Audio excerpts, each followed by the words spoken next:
sont déjà passées au niveau du Conseil constitutionnel pour que Maurice Kamto ne passe pas. Parce que je vous ai dit, les amis, que le véritable opposant, celui qui va chambouler tout le système, s'il arrivait un jour à la tête de l'État, c'est Maurice Kamto. Et ce n'est pas bon pour les affaires de beaucoup de personnes. Parce que malheureusement, il y a des Camerounais qui se sont enrichis avec l'argent de l'État.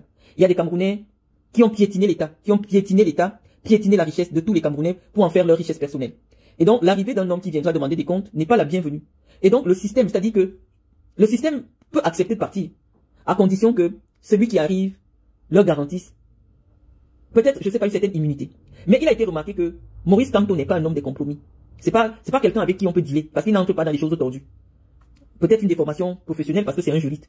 Mais les milieux mafieux du Cameroun craignent l'arrivée de Maurice Kamto au pouvoir. Les milieux mafieux, même au niveau international, craignent l'arrivée de Maurice Kamto au Cameroun. Je vais vous dire quelque chose. Lorsqu'on explique souvent le tribalisme anti-bamileke, nous l'expliquons sur les réseaux sociaux sous un prisme extrêmement simpliste, à savoir, je n'aime pas les bamileke, non. Il faut comprendre que ce rejet des bamileke a un fondement très très profond. Parce que demain, il est question d'entériner le fait que les Camerounais ne soient pas prêts d'avoir un président bamileke à la tête de l'État. Voilà, c'est de ça qu'il s'agit. Entériner dans l'esprit des Camerounais que c'est impossible qu'un bamileke soit président. Et donc, même si on doit modifier la Constitution, on doit tripatouiller la Constitution, tripatouiller les lois pour empêcher qu'un bamileke arrive au pouvoir, il y a des gens qui sont prêts à le faire. Parce que ce n'est pas l'arrivée de Maurice Kamto qui fait peur, c'est l'arrivée d'un bamileke à la tête de l'État. Vous devez comprendre cela. Pourquoi malheureusement? Parce que le peuple, les bamileke, je sais pas, si un bamileke devient président, la crainte de ceux qui ont la crainte de l'arrivée d'un bamileke disent que, par exemple, des marchés, ou alors des marchés qui sont remis aux Chinois, ou aux Français, ou aux Anglais au Cameroun, le bamileke va dire non, mais ça sert à quoi de payer 100 milliards à Razel pour la construction d'une route, s'il y a Fokou qui peut faire la même chose à 20 milliards. Lui, il va faire l'économie. Il ne va pas connaître, il ne va pas accepter ces rétro-commissions qui, avec nos États amis, il va pas accepter ça. Parce qu'on dit que les bamileke connaissent l'argent et ils aiment l'argent. Et ce n'est pas bien pour les affaires. Donc, ça n'a rien à voir avec non, ça n'a rien à voir. Les gens, on dit que les États n'ont pas d'amis, les États ont les intérêts. Ce n'est pas seulement au Cameroun, moi particulièrement, un bamileke ne me fait pas peur. Mais sachez que, même au niveau international, les bamileke ont la réputation d'avoir la capacité de tout faire. La même chose que les Occidentaux font en Afrique. D'ailleurs, même vous voyez, quand vous partez dans les pays africains, vous trouvez un bamileke qui tient une banque et fait concurrence à des grosses firmes françaises, anglaises, espagnoles et tout ça. Donc, c'est un peuple qui malheureusement traîne une réputation de très dur en affaires. Et donc, malheureusement, le fait d'appartenir à ce groupe ethnique met déjà une cible sur votre tête. Et demain, il est question d'entériner le fait que, même si on doit, je veux dire quoi, bafouer la constitution du Cameroun, il faut tout faire. Parce que c'est le bamileke le plus crédible pour devenir président de la République. C'est le seul. Donc, demain, on va l'écarter. Demain, on va l'écarter. Donc, il n'y a même pas, moi je n'espère rien, on va l'écarter, je suis pas pour Kamto. Mais je sais que demain, par tous les moyens, le Conseil constitutionnel qui a reçu des consignes claires va entériner simplement la décision de Élection Cameroun. Mais maintenant, la réaction des partisans de Maurice Kamto ne m'engage pas. Moi, je vous ai dit ce que je pense et qui est vrai, c'est que les gens sont convaincus. C'est-à-dire que les observateurs nationaux et internationaux sont convaincus que l'arrivée d'un bamileke à la tête de l'État pourrait déséquilibrer, déséquilibrer le système. Donc, ces gens vont se battre et ça passe par là. Parce que, plus que jamais, en 2025, Maurice Kamto a la chance de pouvoir gagner l'élection s'il est candidat. Pour eux, moi j'ai fait une petite observation, je vous ai dit ce que j'en pensais, mais les gens pensent que Maurice Kamto a la capacité de bousculer au soir du 12 octobre pour que si le changement n'arrive pas à la tête de l'État, qu'il y ait un renversement des institutions. Les observateurs craignent la pugnacité, la force de persuasion, le leadership de Maurice Kamto, parce qu'il a déjà prouvé, vous avez vu, ça fait 7 ans qu'ils sont dans ce qu'ils ont appelé la résistance. Maurice Kamto est accompagné par un peuple téméraire, déterminé.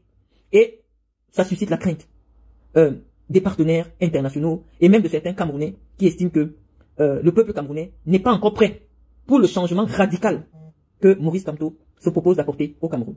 Et donc, vraiment, nous attendons demain. On a dit compte à rebours, nous attendons demain. Je vous ai dit, pour moi, il n'est pas question de prendre les armes contre votre pays. Non, je n'encourage pas cela. Je ne suis pas militant du MRC, mais je pense que c'est suffisamment injuste pour la démocratie que un régime torpille la loi, torpille la constitution pour pouvoir se maintenir, un régime moribond. C'est mon avis. Anaïs Manga, pour le moment, on ne peut pas donner un conseil à Maurice Kamto parce que nous sommes tous suspendus aux lèvres du président du Conseil constitutionnel, qui, en toute responsabilité, devrait dire le droit. Mais nous sommes en politique. Et en politique, malheureusement, on ne respecte pas souvent la loi. Et demain, vous aurez une décision politique. Une décision dictée en fonction de l'orientation politique. Donc, mes chers amis, nous sommes de tout cœur avec le professeur Maurice Kamto, avec le peuple du changement, et nous pensons que c'est injuste qu'en 2025, on soit stigmatisé à cause de ses origines. C'est ce que nous disons en 2025, et nous disons que ça doit s'arrêter. Un pays doit se construire avec tous ses enfants. Nous avons besoin du peuple bamileke. Nous avons besoin des bamileke. Et donc, moi je pense que une décision irresponsable va laisser des séquelles dans notre pays. La décision irresponsable qui pourrait être prise demain par le président du Conseil constitutionnel pourrait laisser de grandes séquelles dans notre pays. Donc, mes chers amis, ne dites pas demain qu'on a dit le droit. Non. On ne va pas dire le droit demain. Ce sera une décision politique. La décision politique pourrait aussi être dans le sens de dire, oui, laissons Maurice Kamto être candidat. Ce serait une décision politique parce que si on laisse aux spécialistes du droit dire le droit, ça peut aussi être en défaveur de Maurice Kamto. Mais nous avons dit ici, peut-être c'était de manière désinvolte, que même si Maurice Kamto n'a pas l'acte de naissance, parce qu'on voit bien que c'est le régime qui a manœuvré. Hein? Le régime a manœuvré parce que vous avez écouté les audios de Yebka, on sent qu'il y a des gens qui se sont mis derrière dès qu'ils ont su que ça pouvait être une voie de sortie pour Maurice Kamto. Ils ont mis les bâtons dans les roues. On dit non. Quelqu'un qui a un petit parti politique, qui est insignifiant politiquement, pourquoi mettre autant d'énergie pour l'anéantir? Faut pas frapper. Donc, quel que soit ce qui arrivera demain, ce sera la faute du régime. Parce que ça sert à quoi? Lorsqu'on fait des analyses de la carte électorale du Cameroun, on voit très bien que sans alliance avec le Nord, Maurice Kamto ne passe pas. Mais commencez déjà à torpiller la loi pour qu'il ne soit même pas candidat. Ça devient un autre problème. Un autre problème de discrimination tribale, ethnique. Ça devient un autre problème. Ce n'est plus un problème des élections, c'est maintenant un problème qui porte atteinte à notre dignité en tant que citoyen camerounais. Donc, si tu es boule, ça veut dire que dans 20 ans, c'est nous qui allons peut-être aussi subir ce type de frustration. Parce que le fondement de toute cette histoire, il y a souvent eu des candidats. Qu'est-ce que John Fundi n'a pas fait au Cameroun? John Fundi a fait brûler des villes au Cameroun. John Fundi a paralysé les administrations au Cameroun. Mais au soir de sa vie, il dînait avec Paul Biya. Mais en aucun moment, personne n'a dit que John Fundi n'allait pas aux élections. En aucun moment, le régime n'a manœuvré pour créer plusieurs SDF. Qu'est-ce qui se passe? Qu'est-ce qui se passe? Moi, je ne sais pas, les amis. Je vous dis que Kamto n'a pas fait le quart en termes de déstabilisation du pays que ce que John Fundi a fait au Cameroun dans les années 90. On était très jeunes. Mais moi, j'ai vécu à Mandjou, on était obligé d'acheter une carte rouge à 5 000. Je crois chaque semaine qu'on devait coller sur la voiture de mes parents et sur la carte le carton rouge, c'était écrit Paul Biya Mosgo. Tu n'as pas le carton rouge sur ta voiture, on brûle ta voiture. Ça existait au Cameroun. Ça existait dans la partie littorale ouest du Cameroun. On vivait, on ne se sentait plus au Cameroun. C'est John Fundi qui dirigeait ces zones-là. Dès qu'on vous pointe du doigt que vous êtes un Paul Biya, on peut venir vous trouver calciné dans votre maison. Ça existait dans les années 90. En 1990-91. On n'est jamais arrivé à de tels extrêmes avec le MRC. On n'est jamais arrivé à de tels extrêmes. Mais on comprend simplement que c'est une stigmatisation liée à l'origine ethnique. Liée à l'origine. Et là, ça pose un véritable problème. Et c'est pour ça que je dis, c'est les Bamileke leur propre problème d'abord. C'est parce que parfois, tu veux même porter leur problème. Après, tu les vois encore faire, tu te fatigues. C'est-à-dire qu'actuellement, là, la seule région qui est en campagne pour Paul Biya, c'est-à-dire que la seule région qui est debout. J'ai regardé quelques images d'un meeting qui a été organisé à Bafang par l'honorable Françoise Puené, la sénatrice, Mami Nyanga, comme elle se fait appeler. Et j'ai vu le frère de Paul Biya, petit frère de Paul Biya, Pierre Mbeba, escorté comme le chef de l'État avec l'armada sécuritaire et tout. C'est lui qui allait présider le meeting. Bon, je vous ai dit, le mélange de gens dans notre pays, il a bien le droit en tant que citoyen d'aller assister à des meetings politiques. Mais tout l'armada sécuritaire autour de sa personne, il est qui au Cameroun en fait? Et donc c'est ce type d'attitude qui exaspère les Camerounais. Tu es le petit frère du président, tu n'occupes aucune fonction publique. Pourquoi on déplace des fonctionnaires de police, machin, pour... Non, on n'a pas très bien compris. Et donc, c'est cette république que nous voulons plus. C'est cette république de laisser aller. Et cette république de fanfaron où tout le monde s'autoproclame président. Tout le monde se comporte comme un président de la république en fonction du niveau de parenté que tu peux avoir avec le président de la république. Mais nous étions en train de parler des Bamileke. Pour dire qu'actuellement, là, ceux qui sont en train de faire campagne pour Paul Biya, c'est les Bamileke. Mais ils ne comprennent pas comment, en 43 ans, on a cultivé la stigmatisation des Bamileke. De manière insidieuse. Par des images. Regardez qu'il y a une élection sérieuse au Cameroun. On ne sait pas qui a appelé celui qui est venu dire on ne met pas de l'argent sur l'argent. Si vous demandez, c'est un Bamileke. Il vient faire le clown comme ça, et c'est son image. Ah, vous voyez les Bamileke, c'est ce qui. Ça dit, sa tribu est entraînée pour dire que non. Généralement, c'est des gens qui sont pas sérieux. Ou alors, il y avait un là, c'est Jean Djega, il y a toujours des candidats et actuellement, ceux qui font campagne pour Paul Biya, qui ont démarré. C'est-à-dire même la région originaire de Paul Biya n'est pas encore en campagne. Ils sont en train de faire des meetings de soutien. Or, il est question de dire est-ce qu'un Bamileke a les mêmes droits que n'importe quel Camerounais. C'est de ça qu'il s'agit demain. Est-ce que le fait d'être Bamileke te met en marge de la République? C'est de ça qu'il s'agit demain. Non, la famille n'excuse pas tout Hercule Camto. Non, faut pas exagérer. Vous voulez dire quoi? Vous qui faites les meetings là. Qu'un homme de 92 ans, laissons même 92 ans, son âge c'est pas important. Est-ce que vous pensez que ce que le régime fait à l'Ouest est bien? Si c'est bien, mais allez voter. Mais demain, le Conseil constitutionnel va dire qu'un Bamileke n'a pas le droit de devenir président. Et ça va rester dans l'esprit des gens. Parce que c'est une décision politique. Le Bamileke le plus crédible, dès qu'il se lève, on est incapable. Les gens de Dieu ont été candidats. Les gens de Dieu même disaient qu'ils étaient candidats. Le régime n'a jamais autant manœuvré. Parce que c'est des fanfarons. C'est des alacoutistes. C'est des rien-temps. Quand Bamileke est un rien-temps, on laisse passer sa candidature. Par exemple, c'est que tu sais à rien. Mais dès que tu es quelqu'un de crédible, avec un projet sérieux, qui jouit d'une crédibilité nationale et internationale, non, tu ne peux pas passer. Donc, les amis, je vous ai dit, l'élection de 2025, que Camto soit candidat, qu'il ne soit pas candidat, c'est les Bamileke qui tiennent l'élection. Si Paul Biya gagne l'élection en 2025, c'est les Bamileke qui vont voter pour lui. Parce que oui, lorsqu'on additionne, on a dit il y a 2 régions qui sont paralysées. Toutes les populations sont déplacées. La région du Nord-Est et celle du Sud-Ouest.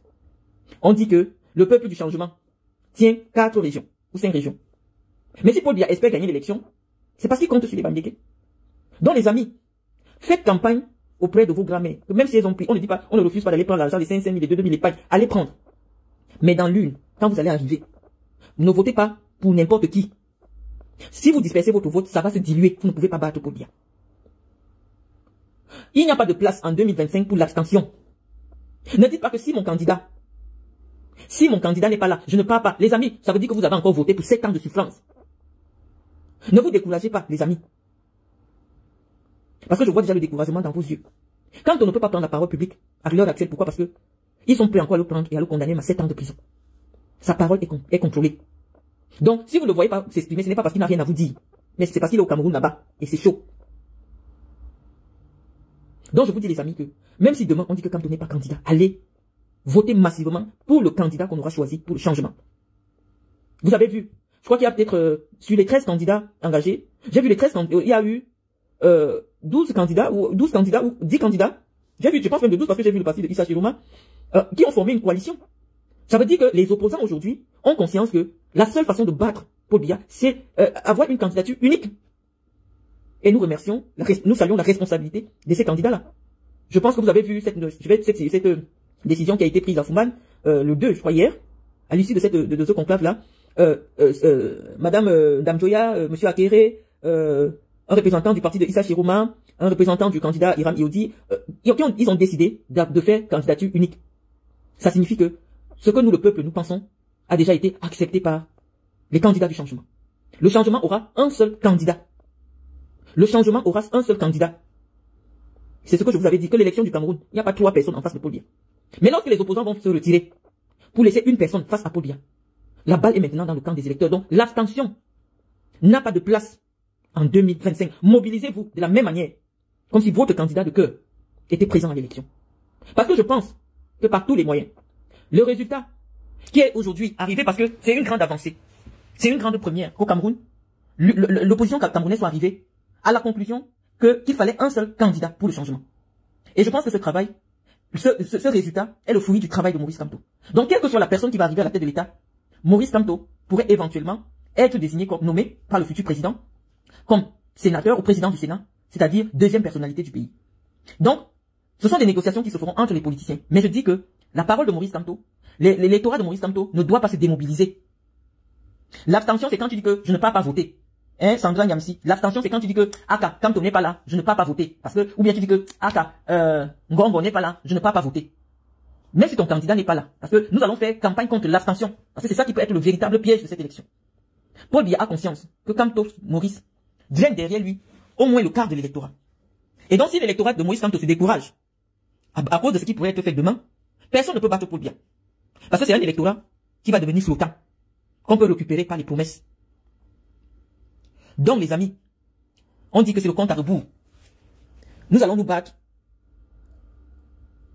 Nous allons nous battre pour que notre voix arrive jusqu'au Conseil constitutionnel. Nous allons nous battre pour arriver au Conseil constitutionnel. Oui, Hercule Camto, c'est le peuple qui décide. Je dis, la campagne aujourd'hui, ce n'est plus auprès des leaders politiques. Je vous dis que les leaders politiques du changement se sont réunis à Foumbal. Et ils ont décidé qu'il y aura un seul candidat. Ça veut dire que notre travail n'est pas tombé dans les oreilles des sourds. Il y aura un seul candidat du changement. Mais le piège, c'est quoi? C'est la démobilisation du peuple du changement. Ils vont se dire, si Camto n'est pas là, on ne peut pas voter. Donc les amis, vous irez voter parce que la suite est intéressante. Maurice Kamto a été l'homme politique de ces 10 dernières années. L'homme politique de ces 10 dernières années. Et donc, nous pensons que quelle que soit la personnalité qui sera choisie par le peuple du changement, Maurice Kamto à son moment aura sa place dans ce pays pour redresser ce pays-là. Maurice Kamto a sa place comme président du Sénat au Cameroun. S'il n'est pas président de la République, il faudrait au moins qu'il soit la deuxième personnalité du pays. Parce que si le changement arrive au Cameroun, c'est parce qu'il y a un homme qui l'a imaginé, qui l'a pensé, qui l'a structuré. Et donc nous allons donner des conditions à celui que nous allons porter à la tête de l'État. Il n'y aura pas d'avenir au Cameroun sans Kamto. Kamto a sa place. On a besoin de Maurice Kamto. On a... Ngozo, tu viens rire pourquoi? Kamto a sa place au Cameroun. Moi je pense, écoutez les amis, je suis dans une logique suffisamment claire. Je vous ai dit, mon candidat que j'ai choisi. J'ai mes propres conditions, j'ai mes propres valeurs, mes propres aspirations. Je vous ai dit les fondements de mon soutien actuel à Bello Bouba Maïgari. Je vous ai expliqué, mais au fur et à mesure que nous allons avancer, je vais vous expliquer pourquoi je pense que c'est celui, si Maurice Kamto n'est pas présent, celui qui peut porter le peuple du changement. Et je pense que un Bello Bouba à la tête de l'État, Maurice Kamto, président du Sénat, Maurice Kamto, éventuellement, pourrait mieux préparer, restructurer son parti politique, parce qu'à l'heure actuelle, c'est la débandade. Donc forcément, il lui faut une porte de sortie, et mieux se préparer, éventuellement, pour l'élection dans 7 ans. Parce qu'actuellement, si ça ne passe pas demain, Maurice Kamto sortira suffisamment fragilisé d'une longue bataille, d'une longue lutte contre un régime vraiment qui a zombifié le peuple camerounais. Ça n'a pas été une bataille évidente. Forcément, Maurice Kamto a laissé beaucoup de plumes. Mais nous veillerons, nous le peuple du changement, pour que le Cameroun de l'émergence se fasse avec Maurice Kamto. Maurice Kamto est important pour notre pays. Nous allons veiller. Mais moi, en tant que fille du Sud, digne fille du Djaïlobo, moi je viens décider de soutenir Bello Bouba Maïgari parce que je pense que l'arrivée de Bello Bouba Maïgari, qui a connu l'oppression politique, ma seule doléance serait qu'il libère mes frères du Djaïlobo, qui sont injustement embâtillés dans les geôles du régime anarchique, sanguinaire de Paul Biya. Je pense à Polycarpe, à Baba. Ils y sont pour une seule raison. Une voyante ou une marabout les a soupçonnés de vouloir devenir président de la République après Paul Biya. Puisque ça n'a pas existé, je pense qu'il est temps qu'on libère Mbongo, qu'on libère Ababa, qu'on libère Bemengue. On a cherché l'argent dans les comptes. Ils n'ont pas d'argent. Ils n'ont pas volé l'argent du Cameroun. Ils y sont pour des raisons politiques. Et au-delà de mes frères du Djaïlobo, qui sont injustement embastillés, je pense aux militants du MRC, qui sont dans les cellules de Paul Biya. Nous pensons que le prochain président doit prendre l'engagement ferme, avant que le peuple du changement ne le suive, de faire libérer le professeur Fogué, Bibou Nissa et tous les militants du MRC. Il faudra absolument une grâce présidentielle. Parce que nous disons que nous ne pouvons pas reconstruire le Cameroun sans la réconciliation entre tous les enfants du Cameroun. Ça passe par là. Nous disons que Ababa Polycarpe a déjà trop subi. Dans les pays sérieux, lorsque une personne est accusée de détournement, on établit le détournement, on établit l'enrichissement, on saisit tout ce qui a saisi, elle fait 1 an ou 2 ans de prison, on peut même lui enlever, il faut une déchéance électorale, elle peut plus participer. Oui, parce que c'est des gens qui ont occupé des hautes responsabilités, c'est des ressources qui peuvent être importantes pour notre pays. Comment on peut emprisonner l'élite de tout un département? C'est pour ça que nous, comme ça, on est en brousse. On est en brousse avec ce régime. Toute l'élite du département du Djaïlobo est en prison. Ce sera ma seule doléance. Parce que je pense qu'une mère se fera toujours du souci pour ses enfants. Et donc, nos frères du Djaïlobo, qui sont détenus injustement, arbitrairement. Il n'y a aucune rancune. Il n'y a aucune rancune. Bello Bouba même a été arrêté. Donc il sait ce que c'est. Un régime qui pratique l'épuration politique. Tous ceux qui sont en prison à cause d'un projet d'épuration politique qui a été présenté à Paul Biya. Par une personne qui pensait jouer de malice pour récupérer le pouvoir après Biya. Mais on lui dit que ce n'est pas possible. Le prochain président du Cameroun, pour la réconciliation du Cameroun, pour la réconciliation des Camerounais, sera soit Maurice Kamto, soit Bello Bouba Maïgari. Et je vous ai dit pourquoi Issa Chiloma, pour moi, malheureusement, il était hors cours. C'est un bon ministre de la communication, c'est un bon ministre, je sais pas quoi, mais vraiment, étant donné qu'à l'heure actuelle, il est empêtré dans dans une situation juridique incertaine, malheureusement, il faudrait qu'il ne dispute pas le Grand Nord avec le candidat Bello Bouba, malheureusement. Il faut qu'officiellement, il se retire. Ses chances sont très réduites. Mais comme je l'ai déjà vu signer la convention des partis, des candidats pour une candidature unique, je pense que ça augure à de très bonnes choses. Donc, mes chers amis, l'heure n'est plus à la rancune. L'heure n'est plus à la stigmatisation. Nous disons que nous restons accrochés aux lèvres du président du Conseil constitutionnel demain. Nous disons que s'il dit autre chose, s'il dit que Kamto n'est pas candidat, ce sera une décision politique. Une décision qui va laisser tout le monde compétir. Parce que je vous ai dit, dès qu'on met déjà Kamto, Bello Bouba, Issa Chiloma, c'est Paul Biya qui gagne. Il faut bien suivre notre évolution. Je vous ai dit, donc ce que ces gars ont fait, c'est pour faire perdre l'élection à Paul Biya. Parce qu'ils vont radicaliser l'électorat. Mais je dis, le seul piège que nous, le peuple du changement, nous avons, c'est le découragement. Si votre candidat n'est pas là, après la décision de demain, ne baissez pas les bras. C'est le moment de redoubler d'efforts, de faire campagne dans vos maisons. Bon, dynastie, pouvoir, Cameroun, chère dame, retenez que le prochain président du Cameroun est son excellence Paul Biya, et par la suite ce sera son fils Franck Biya. Tout est déjà prêt avec la volonté de Dieu. Moi, c'est ce que j'ai voulu. Je vous ai dit, moi, à la base, je suis soutien de Franck Biya. Mais je me demande, par quelle alchimie, à l'heure actuelle, au vu de tous les ingrédients qui sont désormais réunis, pour que le pays prenne feu, comment Paul Biya va donner le pouvoir à son fils? Soyons quand même logiques. Moi, je suis franquiste. Je suis franquiste à la base. Donc, c'est une bonne nouvelle pour moi. Mais, je veux comprendre, est-ce que Franck Biya va être président dans un pays à feu et à sang? Il va être le président du pays qui sera désormais circonscrit entre Yaoundé, Bertoua et Bolova. Il sera président de quel pays, en fait? La stabilité du Cameroun dépend de ce qui va se passer demain. On ne vous mente pas. Qu'on ne vous mente pas. On veut bien. Moi, depuis le début, je dis, si l'opposition va en rang dispersé, malheureusement, c'est Paul Biya qui gagne. Malheureusement. Mais les candidats peuvent désigner un candidat unique. Mais si le peuple ne suit pas, le peuple décide de ne pas aller aux élections, c'est Paul Biya qui gagne. Parce que dans une élection, même s'il y a 10 personnes qui partent voter, 8 votent pour Paul Biya et 2 votent pour celui qui sera là. Oui, malheureusement, Paul Biya gagne. La légitimité de Franck Biya serait laquelle aujourd'hui, puisque la seule façon pour qu'il devienne président après Paul Biya serait qu'il prenne la tête du RDPC ou la tête d'un parti qui soit candidat et que les Camerounais votent pour lui. Paul Biya lui-même, et il pouvait encore s'exprimer, a dit aux Camerounais qu'il ne compte pas céder le pouvoir de gré à gré, que lui c'est un démocrate, un républicain. Je me souviens de cette interview qu'il a accordée à Paris à un journaliste français. Donc Paul Biya a tout fait pour enlever dans notre cœur le rêve de voir Franck Biya à la tête de l'État. Paul Biya, ce n'est pas le Cameroun, c'est pas la Guinée équatoriale, je ne sais pas trop. Quand on regarde les tests, il faut, pour que Franck Biya soit président, il faut absolument, sans passer par les Camerounais, il faut une réforme constitutionnelle. Elle va passer comment? À la minute où Paul Biya va dire qu'il réforme la constitution, il change la constitution pour introduire un dauphin républicain. Mais c'est là que tout va s'arrêter. Je vous dis que l'élection, si Paul Biya passe, le Cameroun ne sera plus gouvernable. On va s'installer dans une série de crises. Et vous comptez sur qui? Les policiers qui font les partous, ou vous comptez sur qui pour faire la sécurité? Il y a trop de, non, vous comptez sur qui? Les policiers gendarmes trop occupés à faire les partous, là, pour sécuriser le régime. Le pays va être ingouvernable, mes chers amis.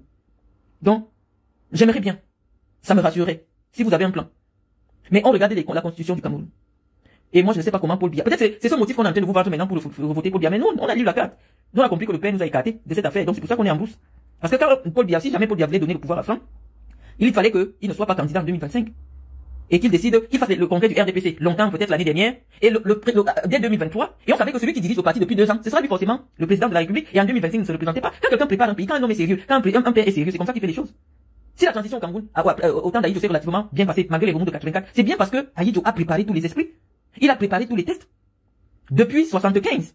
C'est-à-dire que, au moment où il nomme Paul Biya Premier ministre en 75, il a fait inscrire dans les tests que le Premier ministre est le dauphin constitutionnel. Donc, les Camerounais savaient déjà que, qu'il pleuve, qu'il vente, le monsieur qui est Premier ministre du Cameroun sera forcément le président de la République. C'est une préparation. C'est une préparation. Il fait comment pour donner? Parce que même à l'heure actuelle, Franck Biya ne fait pas l'unanimité. Le RDPC n'existe que parce que Paul Biya existe. Si Paul Biya tente de dire dès demain qu'il se retire, le RDPC seul, à lui seul va créer 10 partis. C'est-à-dire que chaque région aura un parti politique en fonction de la fraction du RDPC. Le RDPC ne peut plus être un parti uni.